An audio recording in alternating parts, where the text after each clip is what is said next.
السلام عليكم ورحمة الله وبركاته. داوديال ميل والبا dunida aad ka joogtaan halka aad naga daawanaysaan amba aad nagala socotaan waa wadajir media show. Haday tahay markii ugu horeysay ee YouTube channelkeena aad soo booqato subscribe saaran kambalka furo si aad u noqoto daawadaha ugu horeeya. Comment like share waa xagaaga. maanta waxaan rabaa inaan ka hadlo arrintii qadarkeeyo oo xirnaa muddo ku dhawaad ah bila oo maanta la sheegayo in xorriyadiisa oo dib u helay. horta asxaabta marka hore waa maasantihiin qaabka quruxda badan aad nala socotaan.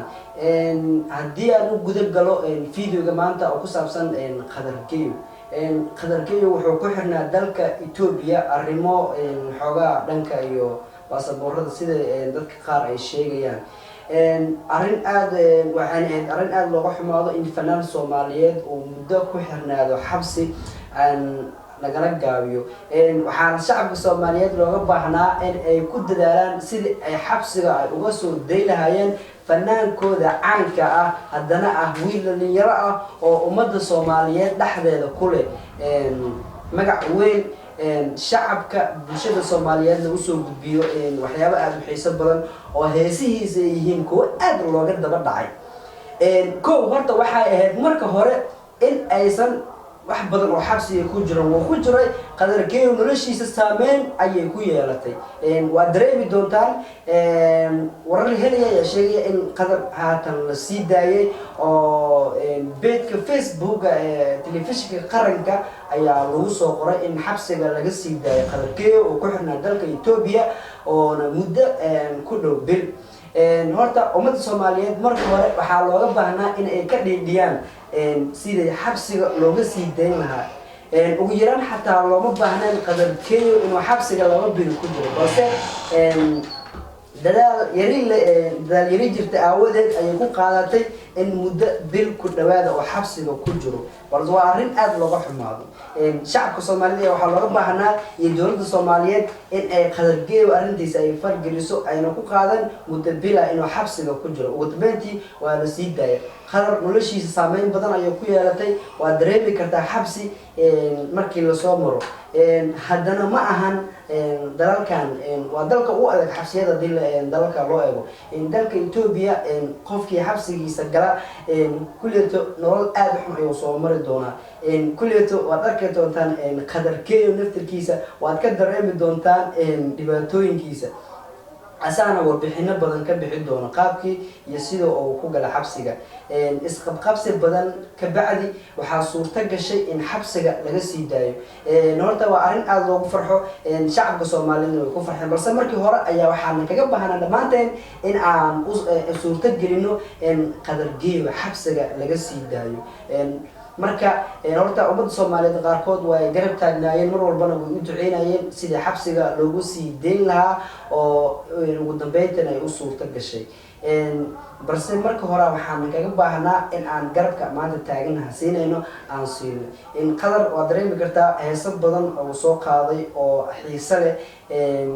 heesihiisana waa kuwo nuxur leh oo bulshada Soomaaliyeed wax u tara. marka dhammaanteena waxaa nagu waajib ahayd in aysan ku qaadan in muddo badan oo xabsiga ku jiro intaa oo noloshiisa saameyn ku yeelatay. waa dareemi kartaa qof fanaan ah oo haddana nolol kale ku jiray nolol kale hadoo galo. qadar xoogaa markii loo midab ahaan nin xoogaa midabkiisa iska cadaaday. maxaa waaye ilaahay ma uu dhaliyay mase waa wax iska dabiici ah. waa waxyaabo adiga kulleeto iska waa sidii dhihi jiray iska ayuu ahaa. balse iminka sidee uu noqon doonaa muuqaalkiisa sidee uu noqon doonaa bulshada ma ka dhuumo doona asoo sidiisa hore miyuu ku soo hor imaan doonaa balse asagna sidoo xabsiga ugu soo baxay ayuu soo hor istaagi doonaa. waxaad aad u xun adigoo bulshada magac ku leh in muddo aad xabsi ku jirto. waxay kugu noqonaysaa arrin cajiib ah, arrin aad u dhib badan, arrin aad u xanuun badan. marka waxaa loo baahan yahay bulshada hadda qadar way ku dhacday. sidoo kale waxaa lagaga baahan yahay haddaad bulshada Soomaaliyeed ka mid tahay inay fanaan dambe intaasi ku dhicin oo aadna ka dhidhisaan. markii dowladahan loo eego iyaguna ay ka dhidhiyaan waa iyaga arrin xaggooda u talo waa arrin siyaasadeed taan geli mayno. balse shacab ahaanteena youtube leedana waxaan kaga baahan yahay aninkana in aan garab istaagno fanaaniinta mar walbana aan ka hadalno dhibaatooyinkooda hadda dhibaatada way dhacday waa jirta fanaaniin kale ay ku dhacday waa xabsi soo mara taqadar maahan kow balse waa xogaa way ku adkaato oo muddo oo xabsiga ku jiro balse lama baahnin inuu intaa oo dhan oo ku jiro marka bulshada Soomaaliyeed marka waxa loo baahan yahay mar qofkii bulshada dhaxdeeda sumcad ku leh in lagu dadaalo sidii xabsiga looga sii deelaha ma ahan in xabsiga lagu sii fiirsado ma ahan in shib laga dhaho waxa loo baahan yahay in aad ka qayliso qofka xabsiga ku jiro qof bulshada maanta qofkan wax buu ku soo gudbinayay wax buu bulshada ku qancinayay wuxuu bulshada ku qancinayay hadda aad ku badbaadeen bulshada maanta waxaan ku qancinayay u soo gudbinayay haddii ay bulshada sumcad u ahayn ay wax u tareen maxaan ka sameeynaa bulshadii haddayna farcilin ka sameynaynin oo iga ogolaanayna haddii maanta aan dhibaato galo inay garab istaagaan waa wax dhib badan qadar kuleeto ummadda Soomaaliyeed way garab istaagnaayeen balse markii hore looga baahnaa inay ka dheedhiyaan uusan muddo badan xabsiga ku jirin hadda muddo adiga ku dhawaad bil ayuu ku jira xabsiga balse iminka way u suurta gashay sida aan ka aragno beedka Facebook telefishinka qaranka waa qoraalada la soo saaray oo lagu sheegay in xabsiga laga sii daayay qadarkeedu qadar waa wiil dhalinyaro ah oo kamida dhalinyarada iminka fanka ku jirta bulshadana wax badan u soo kordhiya fanka markii loo eego dhalinyaro badan ayaa ku jirto qofba wax uu ku soo galaa qadar hees fiican oo ku soo galay oo heesaha qaar amal ma ahan oo heeso wanaagsan anshax ahaan heesiisu ugu wanaagsanaayeen marka bulshadeena waxaan kaga baahan yahay mar walba in aan garab istaagno fanaaniinteena ayna dhibaato ay gaarin maanta anigoo siikay yara ah haddii aan xabsi galo waxa laga baahan yahay ad naftirkaaga inaad ka dhiidhiso xabsiga laga soo deyso marka bulshada Soomaaliyeed dhammaanteed waxaa looga baahan yahay in ay garab istaag weyn ay u muujiyaan fanaaniinteena dhibaatada ku jira